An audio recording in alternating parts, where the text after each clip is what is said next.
ભરૂચ જિલ્લાના દહેજ ઔદ્યોગિક વસાહતમાં આવેલી શ્વેતાયન કેમ ટેક ફાર્મા કંપનીમાં ભીષણ આગ ભભૂકી ઉઠતા દોડધામ મચી જવા પામી હતી।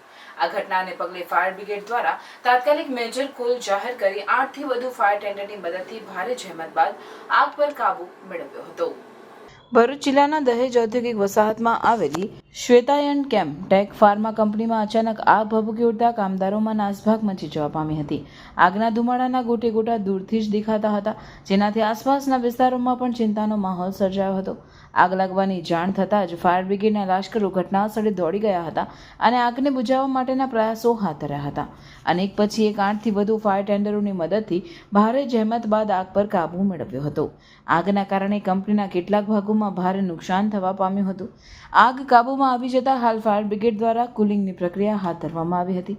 આગની ગંભીરતા જોતા પોલીસ સહિત અન્ય સંબંધિત અધિકારીઓ તેમજ ઇન્ડસ્ટ્રીયલ સેફ્ટીની ટીમ પણ તાત્કાલિક ઘટના સ્થળે દોડી ગઈ હતી। અધિકારીઓએ પરિસ્થિતિનું નિરીક્ષણ કર્યું હતું અને આગને કાબૂમાં લેવા માટે ફાયર બ્રિગેડને જરૂરી માર્ગદર્શન આપ્યું હતું। કંપનીમાં કામ કરતા કર્મચારીઓની સલામતી માટે તાત્કાલિક પગલાં લેવામાં આવ્યા હતા। પ્રાથમિક માહિતી મુજબ તમામ કર્મચારીઓને સુરક્ષિત રીતે બહાર કાઢવામાં આવ્યા છે, જેમાં એક કર્મચારી આગથી બચવા છત પર ચડી ગયો હતો, જેને રેસ્ક્યુ કરી બચાવી લેવાયો હતો। જો કે આગના કારણે કોઈ જાનહાનિ થઈ છે કે નહીં તે અંગે હજુ સુધી સ્પષ્ટતા થઈ નથી, તેમજ આગ લાગવાના કારણ પણ હજુ બહાર આવવા પામ્યું નથી।